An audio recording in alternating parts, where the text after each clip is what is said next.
Bonjour et bienvenue pour cette 316e édition de J'irai lire des comics chez vous, l'émission qui vous présente les meilleures sorties en VO, qui vous aide à faire le tri parmi les dizaines de sorties chaque semaine et qui vous propose le meilleur du comics en version française. Ces comics, vous les trouvez bien entendu sur originalcomics.fr qui est ouvert 24h sur 24 toute l'année, dans notre boutique à Paris qui est ouverte du lundi au samedi et même pendant le confinement numéro 3, puisque nous sommes un magasin désormais essentiel de 11h à 19h et dans toutes les librairies évidemment. À côté de chez vous, on vous le répétera jamais assez, faites travailler vos libraires plutôt que des sites qui vendent des grille-pains. Alors aujourd'hui nous allons parler d'un titre de qualité, puisque une nouvelle fois nous vous avons fait une sélection de ce qui se fait de meilleur en version française chez les plus grands éditeurs. Et on va commencer par l'œuvre et le travail absolument incroyable de Joseph Michael Straczynski, Joe Michael Straczynski, qui a très longtemps travaillé sur les Spider-Man. Le tome 4 en Icons sort le mois prochain, vous le savez. Scénariste de Midnight Nation, de Rising Star, de Babylon 5 à la télévision, scénariste de Supreme Power. C'est un auteur complet, un auteur génial, et c'est un des meilleurs artisans qu'on ait dans ce monde des comics. C'est vraiment un auteur qui est au-dessus du lot, voilà, tout simplement. C'est vraiment un auteur qui rayonne, et c'est un auteur qui nous régale. En 2008, il a sorti une série inédite, une série Marvel, qui s'appelle The 12, les 12, qui met en scène 12 super-héros du Golden Age, des héros Marvel, tombés dans l'oubli et qu'il a voulu remettre au goût du jour dans une histoire pleine de nostalgie et dans une histoire pleine de qualité. Ces héros ont été, comme Captain America, cryogénisé, j'étais sûr que j'allais me planter en le disant, dans les années 40, et ils reviennent au début des années 2000, et ils vont arriver dans un monde qui les déteste, un monde dans lequel ils vont pas trouver leur place, dans un monde qu'ils ne comprennent pas en termes de valeurs, en termes de médias, en termes d'actualité, en termes de public. Ils étaient partis, c'était des héros, et là tout le monde veut leur peau, et nous allons découvrir comment ils vont avoir des difficultés à s'adapter dans ce monde. Ce comic c'est magnifiquement dessiné, comme vous venez de le voir. C'est Chris Weston qui fait les dessins. C'est d'un classicisme génial. C'est ce que j'appelle le Watchmen de Straczynski, moi. C'est vraiment son comic le plus abouti. C'est sa lettre d'amour aux super-héros. Straczynski, il a fait du super-héros tout au long de sa carrière. Il a fait du Spider-Man, il a fait du Thor, on l'a dit. Il a évidemment fait Supreme Power, qui reste une série malgré le prix de l'omnibus absolument géniale, et qui nous a régalé avec une série comme Rising Star, parue chez Delcourt et qui ressort en intégrale le mois prochain. Et bien dans The 12, il y a tout ça, il y a toutes ces thématiques sur les super-héros, sur leur place dans l'univers. Et il y a le côté humain qui ressort particulièrement, c'est-à-dire qui sont-ils ? Ils ont un cœur, ils ont une personnalité, et c'est ce que Alan Moore et Frank Miller avaient évidemment développé dans les années 80, et c'est ce qui est repris par les meilleurs auteurs, et c'est souvent repris avec brio, notamment avec Straczynski. Ça fait partie des très grands classiques, c'était déjà sorti en 100%, ça ressort en intégrale de luxe. Il y a les 12 numéros de la série principale, plus un one-shot qui s'appelle Spearhead, qui est lui scénarisé par Chris Weston sur des dessins de Chris Weston. Straczynski n'avait pas fait le dernier one shot, mais voilà, c'est une série culte, c'est une série géniale, c'est un des meilleurs comics parus chez Marvel dans les années 2000, et c'est absolument à redécouvrir. Vous allez vous régaler, et c'est d'ailleurs un franc succès sur originalcomics.fr, vous le savez certainement.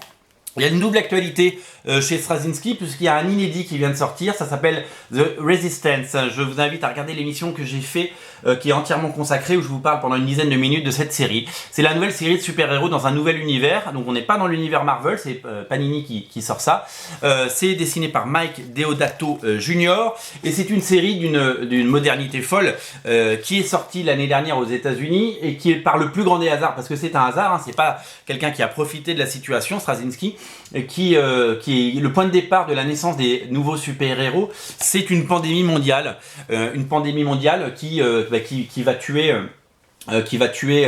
des 400 millions de personnes. C'est vraiment dramatique, et dans le lot, des gens affectés vont guérir et vont développer des pouvoirs. Alors, on parle de 10 millions de super-héros, avec une situation géopolitique compliquée, avec avec évidemment tout ce qu'il faut d'angoisse et tout ce qu'il faut de climax, etc. Ces nouveaux héros, est-ce qu'il faut s'en méfier? Les gouvernements qui ne savent pas faire face à une pandémie, est-ce qu'ils vont réussir à faire face à cette nouvelle menace? Certains vont être des messies, etc. Et ça va être absolument génial. C'est magnifiquement dessiné, c'est remarquablement mis en scène, c'est beau, c'est un comics absolument génial. J'ai absolument adoré et c'est la porte ouverte vers un nouvel univers. C'est-à-dire que c'est une histoire complète. C'est le premier tome de The Resistance et que le deuxième tome sort aux États-Unis là au printemps. Ça s'appelle Resistance Uprising. Ce n'est plus Mike Deodato Jr. au dessin, mais ce sera un autre dessinateur qui s'appelle C.V. Smith, et il y a une troisième série qui va arriver qui s'appelle Moth et qui sera également scénarisée par Straczynski avec des dessins de Mike Choi. Donc c'est un univers étendu qui va s'ouvrir et moi j'ai un vrai coup de cœur. Je vous invite à regarder l'émission que j'ai fait sur ce titre qui devrait évidemment vous régaler. Alors, chez le même éditeur, l'éditeur aux États-Unis s'appelle Awa Upshot. C'est un nouvel éditeur créé par Bill Jemas, le patron de Marvel Comics au début des années 2000. Ultimate Spider-Man, c'est lui qui avait nommé Quesada à son poste. Donc, il a fait un super boulot. Et Axel Alonso, qui travaillait chez Vertigo, qui a fait un bon boulot chez Marvel et qui s'est fait dégager il y a quelques années comme un malpropre. Et ensemble, ils ont créé ce nouveau label. Il y aura une série de Frank Shaw qui devrait sortir cet été. Et en attendant, il y a des séries à découvrir. Alors c'est marrant parce que les autres séries, j'étais moins attiré. Et puis j'ai commencé à lire Year Zero. C'est la série de zombies. C'est Benjamin Percy qui fait ça. C'est le scénariste actuel de Wolverine, Benjamin Percy. C'est dessiné par Ramon Rosanas qui a fait des épisodes d'X-Men, notamment un épisode de Phoenix Résurrection que vous avez peut-être vu.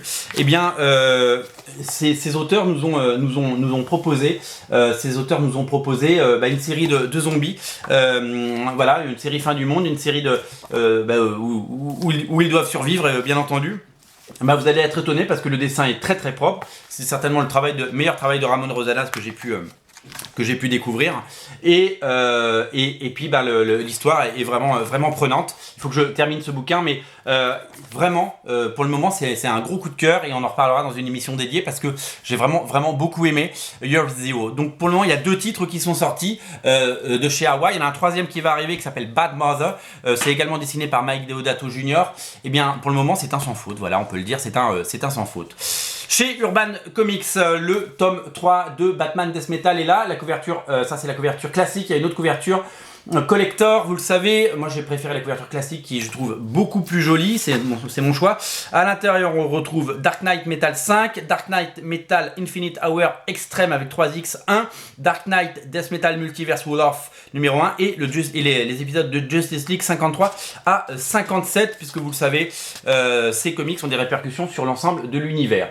Donc Death Metal, l'event de Snyder et Capullo est une nouvelle fois proposé en plusieurs tomes, donc 4 tomes immenses pour découvrir la suite de Batman Metal. Donc si vous aimez ça, c'est un gros succès, c'est un très gros succès sur originalcomics.fr. Donc si ça vous plaît, eh bien je vous invite bien entendu à craquer pour ce 3e tome. Il y a 2 couvertures comme je vous l'ai dit. Au rayon des Tortues Ninja chez iComics, ça y est, il est ressorti le tome 0 des Tortues Ninja. Il reprend les 4 tomes qui n'étaient pas parus chez iComics mais qui était sorti une première fois chez Soleil. C'est sorti une première fois en intégrale en tome 0. Il devait y avoir qu'un seul tirage, mais la demande a été telle qu'il y a un second tirage qui est disponible, ce qui devrait permettre aux Tortues Ninja, qui sont toujours en quête d'un public grandissant en France pour en faire un succès durable, bien ça devrait évidemment nous permettre d'avoir un vrai succès sur la durée. Donc si vous voulez le début de l'histoire, parce qu'en fait le tome 1 chez iComics c'est le tome 5, et si vous voulez les 4 premiers, c'est là-dedans. Vous avez l'intégralité des tomes. Les dessins sont signés Andy Kuhn notamment, et Matteus Santoluco, le fabuleux Matteo Santoluco. C'est lui, Tortue Ninja comme on l'aime. C'est Kevin Eastman en personne qui supervise ce titre. Il est la caution morale et la caution scénaristique de ce bouquin. Voilà, si vous aimez les tortues, sachez, le top 0 est disponible bien entendu. Chez Original Watts, ne ratez pas Krabi, le nouveau Micros par Jean-Yves Mitton, et ce sera derrière son champ du cygne. Ce sera d'ailleurs son dernier comics, puisqu'il prend sa retraite, une retraite bien méritée. C'est une aventure inédite de Micros, scénarisée et dessinée par Jean-Yves Mitton en personne qui nous fait une histoire inédite avec ses personnages fétiches, voilà. Et donc comme Chant Lucine, il a décidé de faire une histoire qui s'appelle Krabi contre Super Termitor, voilà. C'est une histoire absolument incontournable si vous voulez notre avis. Et je vous rappelle que nous avons une couverture exclusive originalcomics.fr, 125 exemplaires que chez nous. Et ça c'est une formidable nouvelle. Krabi contre Super Termitor, c'est à découvrir sur originalcomics.fr. Ne ratez pas non plus pour les gourmands Photonique tome 1, Photonique tome 1 de retour en intégrale en version française. Eh ouais, Photonique tome 1 fait son grand retour. Vous avez désormais l'intégrale des épisodes de Photonique en version française et réédité. Ils ont fait un travail incroyable aux éditions Black and White. Ils ont rescanné pendant des années, page par page, l'ensemble des pages en noir et blanc qui étaient toujours disponibles, puisque les pages en couleur ne sont plus disponibles. Et donc du coup, ils ont tout rescanné, ils ont tout cleané, et ils en ont fait 2 bouquins absolument magnifiques. Le tome 1 était en rupture depuis des années, il est de retour pour notre plus grand plaisir, et le tome 2 est toujours disponible, donc vous pouvez prendre les 2 tomes, ils sont disponibles sur originalcomics.fr. C'est une occasion unique d'avoir ce chef-d'œuvre Photonique réédité. Alors oui, c'est du noir et blanc, mais au moins vous avez l'intégrale et c'est absolument génial. Il existe également aux éditions Black and White certains épisodes recolorisés dans un album cartonné que vous pouvez évidemment retrouver. Donc ça, c'est les années Mustang, bien entendu. C'est évidemment tout le savoir-faire et tout le génie de Ciro Tota. L'ensemble des épisodes de Photonique réédités. Donc le tome 1 est dispo, prenez-le, et le tome 2 est évidemment toujours disponible sur originalcomics.fr. C'est l'occasion, c'est pas un comics qui est disponible partout, donc c'est vraiment une très très belle occasion de l'avoir. Je vous rappelle, aujourd'hui je fais une émission courte parce que j'ai un problème de batterie, je me rends compte, ça clignote depuis quand même le début, alors que j'avais rechargé. L'émission sera un tout petit peu plus courte que d'habitude, mais qu'importe. Je vous rappelle que la sortie de Little Libraries Boy, LDB, mon coup de cœur indépendant en version française, le tome 1 et le tome 2, il y a 2 tomes disponibles, le tome 2 est là, voilà. C'est le nouveau Scott Pilgrim, c'est une histoire tendre, c'est une histoire chouette, c'est une histoire d'amour et c'est une histoire pleine de poésie que je vous invite évidemment à découvrir sur originalcomics.fr. LDB, je vous en ai parlé la dernière fois, mais j'en reparle parce que c'est un indépendant. On n'a rien à y gagner à part soutenir un indépendant et prendre du plaisir à le lire. Et je vous rappelle évidemment que Punchline est toujours disponible sur originalcomics.fr. Le tome 1, il n'y a plus que 2 couvertures. Rags, tome 1 également est disponible sur originalcomics.fr. C'est la 3e édition avec 4 nouvelles couvertures. Je vous montre les couvertures. Elles sont là, elles sont superbes, elles sont sublimes. Regardez, clac, clac, Kodak. Voilà, et Punchline, les 2 couvertures. Je vous invite à vous référer aux émissions postées hier sur l'update des séries à Lion, à savoir Punchline, Fairy Quest et Journey. On vous a donné plein d'informations et tout est à découvrir sur originalcomics.fr. Voilà, n'oubliez pas Photonique tome 1 et 2, magnifique. Krabi, une édition collector exclusive originalcomics.fr, c'est dans le rayon original Watts. Le retour des Tortues Ninja et puis les 2 comics incontournables de Joseph Michael Straczynski, le chef-d'œuvre de Straczynski, The 12 et The Resistance, 2 comics que j'ai adoré. Celui-là, je l'avais déjà en 100%, je l'ai repris en deluxe parce que l'édition est somptueuse et celui-là, c'est un coup de cœur, je l'ai lu cette semaine. Je vous invite à regarder l'émission consacrée à The Resistance, vous allez absolument adorer. Voilà pour les sorties. Je termine avec un artbook. Ah, il est là, le voici, le voilà. Donc pas besoin de parler français puisqu'il n'y a que des dessins. C'est le nouvel artbook de Mike Mignola. Ça s'appelle The Quarantine Sketchbook. C'est un magnifique ouvrage avec plein de dessins inédits dessinés pendant le premier confinement aux États-Unis l'année dernière. Plein de dessins où il redessine, regardez là, c'est Monstres et compagnie par exemple.